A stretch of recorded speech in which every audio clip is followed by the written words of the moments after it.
Bienvenidos a una nueva sesión de nuestro curso de testing. Tal como os prometimos en el anterior vídeo, hoy veremos el primero de muchos ejemplos que nos ayudarán a comprender las características y la utilidad de los dobles de prueba. En la actualidad, las empresas suelen recurrir a librerías especializadas en dobles de prueba para llevar a cabo la tarea de doblaje con mayor facilidad. Sin embargo, nosotros creemos que antes de aprender frameworks como Mockery, es fundamental entender la esencia de cómo funcionan estas librerías por debajo. Por esta razón, los vídeos iniciales de esta miniserie de dobles de pruebas mostrarán casos de dobles 100% escritos a mano que no dependen de ninguna librería externa. Al tratarse del primer ejemplo, vamos a ver un código muy sencillo. Hemos creado la siguiente clase informar coste producto que recibe una instancia de la entidad producto en su método invoke y dependiendo del resultado de la llamada al método es caro del producto, devuelve el mensaje este producto es caro o este producto no es caro. Si abrimos la clase de la entidad del producto, observamos que lo que determina que el producto se considere caro es que tenga un precio superior a 100. Vamos ahora a crear el método de test que comprueba si se devuelve el mensaje correcto cuando el producto es efectivamente caro. Fuera de cámaras ya he preparado el inicio de la clase informar coste producto test, así que vamos a empezar a escribir nuestra prueba. Le podemos llamar mensaje correcto cuando producto es caro.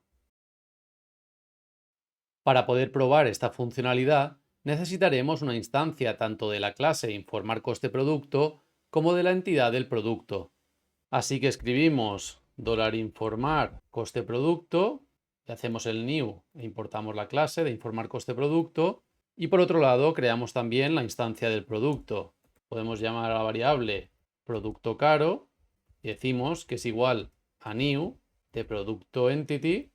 Vamos a dejar que autocomplete copilot y vamos a ver si tenemos que hacer alguna pequeña modificación. Aquí, por ejemplo, en vez de usar un UID, estamos usando un Object Value de UID, así que habrá que hacer una pequeña modificación. La descripción nos sirve, producto caro. El precio también nos sirve porque es superior a 100, con lo cual estamos cumpliendo con la condición de que sea caro. El stock podríamos poner 10 o podríamos también usar faker number between, por ejemplo, entre 1 y 100 para que fuera variable. El estado podríamos dejar disponible.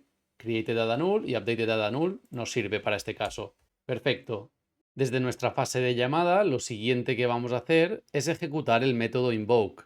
Para ello, seguramente sepáis que podemos usar la instancia de la clase como si fuera un método, por lo que escribimos $mensaje igual a informar coste producto de producto caro.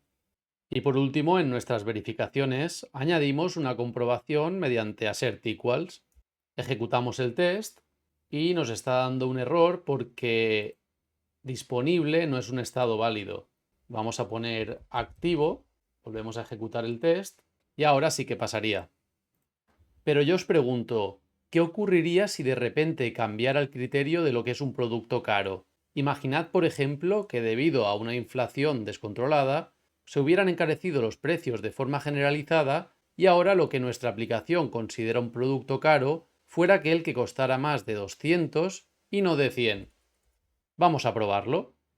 Volvemos a nuestro test, lo ejecutamos una segunda vez y para nuestra sorpresa, lo que hace un minuto pasaba exitosamente, ahora es un test fallido. Y lo peor de todo es que sabemos que no da error porque nuestro código no esté funcionando correctamente, sino que falla porque los datos de la preparatoria del test ya no se ajustan a la nueva realidad de la característica que queremos probar. Una forma de asegurarnos que nuestro producto siempre sea caro es mediante el uso de un doble de prueba. A continuación vais a ver lo fácil que es implementarlo.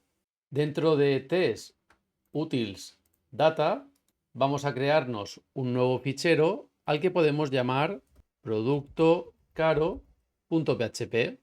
Abrimos la etiqueta de PHP, declaramos los tipos estrictos, añadimos el namespace y escribimos class producto caro y atentos porque aquí extendemos de la clase producto entity.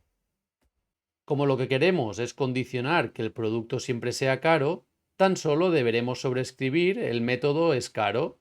Escribimos public function es caro y forzamos que la respuesta sea true. Regresamos a nuestro test y sustituimos la instanciación de producto entity por producto caro. Ejecutamos de nuevo el test y volvería a pasar con éxito.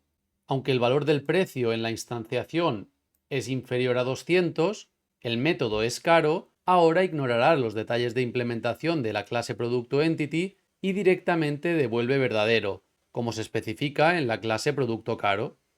Como os hemos demostrado, para que un doble de prueba pueda ser sustituible por el objeto real, tan solo hay que garantizar que las interfaces de ambos sean las mismas. En el próximo vídeo os mostraremos otro ejemplo parecido con un ligero matiz. Hasta entonces, un fuerte abrazo.